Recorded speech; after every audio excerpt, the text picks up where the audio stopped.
तर बेपत्ता मुलांप्रकरणी मनसे अध्यक्ष राज ठाकरे यांनी मुख्यमंत्री फडणवीसांना काही सवाल केलेत, पत्र लिहिलंय। महाराष्ट्रामध्ये लहान मुलं पळवण्याचं प्रमाण वाढलंय। राज ठाकरेंनी ही एक पोस्ट टाकलेली आहे। आंतरराज्यीय टोळ्या सर्रास लहान मुलं पळवत आहेत। सरकार नक्की काय कारवाई करतंय हे समजत नाही असं यावेळेला त्यांनी म्हटलेलं आहे। वेळ पडल्यास अगदी DNA टेस्ट करावी असे आदेश सरकारला द्यावेसे का वाटत नाहीत असा सवालही राज ठाकरेंनी केलाय। नेमकं पत्रातून राज ठाकरे यांनी काय म्हटले पाहूयात ग्राफिक्सच्या माध्यमातून।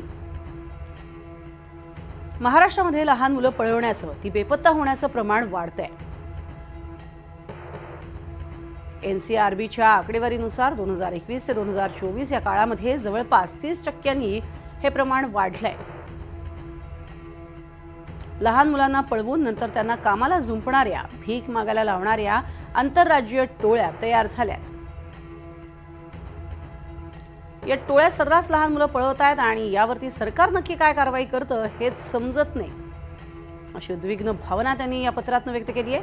मुळात मुलं पळवून नेणारी टोळी कार्यरतच कशी होते आणि ती इतक्या राजरोसपणे काम कशी करते असा सवाल राज ठाकरे यांनी मुख्यमंत्र्यांना केलाय। यावरती काहीतरी जबरदस्त कृती करावी असं सरकारला वाटत नाही का, असाही सवाल या पत्राच्या माध्यमातून केलाय।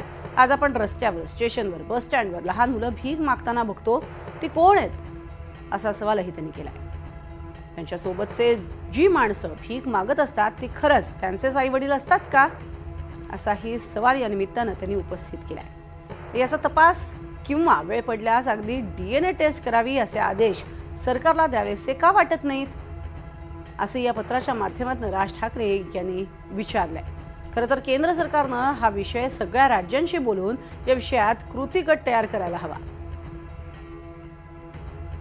पण सध्या वंदे मातरमवरती तावातावानं चर्चा करणाऱ्या केंद्र सरकारला मातांचा आक्रोश ऐकू येत असेल असं वाटत नाही असं म्हणत त्यांनी केंद्रावरही जोरदार निशाणा साधलाय। असो, मुख्यमंत्री आणि गृहमंत्री या नात्यानं तुम्ही लक्ष घालून फक्त अधिवेशनात यावर चर्चा घडवून आणू नव्हे तर काहीतरी ठोस कृती करावी ही महाराष्ट्राची तुमच्याकडून अपेक्षा आहे असं राज ठाकरेंनी म्हटलंय। दरम्यान यावरती गृहराज्यमंत्री योगेश कदम यांनी काय प्रतिक्रिया दिली आहे पाहूयात। आकडेवारी जर का आपण पाहिली, टक्केवारीनुसार जर का आपण पाहिलं तर जवळपास जी मुलं हरवतात किंवा बेपत्ता होतात, मिसिंग कंप्लेंट असो किंवा नसो, ज्यावेळेला ह्या शोध मोहिमा होतात त्यावेळेस 90% पेक्षाही जास्त मुलं ही आपल्याला पुन्हा सापडतात। त्यातून काही मुलं ही स्वतःहून निघून गेलेली असतात, काही मुलं ही रागावून गेलेली असतात, विविध कारणाचं काही प्रेम संबंधातून काही मुलं मुली ही घर सोडून जात असतात, अशी विविध कारणं असतात। परंतु 90% पेक्षाही जास्त मुलं मुली आपल्याला सापडतात, पुन्हा सापडतात। परंतु ह्याचा अर्थ असा नाही की 10% मुलांना आम्ही शोधत नाही। तर नक्कीच एक शेवटी काही अल्पवयीन मुलं आहेत, काही अल्पवयीन मुली आहेत, त्यांना शोधण्याकरता देखील आपली जी टीम्स असतात ते अग्रेसिव्हली काम करत असतात। आणि मला वाटतं ह्या विषयाकडे माननीय मुख्यमंत्री महोदयांनी देखील अतिशय गांभीर्याने लक्ष दिलेलं आहे। त्यांनी देखील गंभीर सूचना ह्या संबंधित अधिकाऱ्यांना देऊन त्या सर्व मुलांना आपण शोधलं पाहिजे की ते ज्या मोहिमा आहेत त्या अग्रेसिव्हली आपण भविष्यात देखील केल्या पाहिजेत, अशा सूचना दिलेल्या आहेत।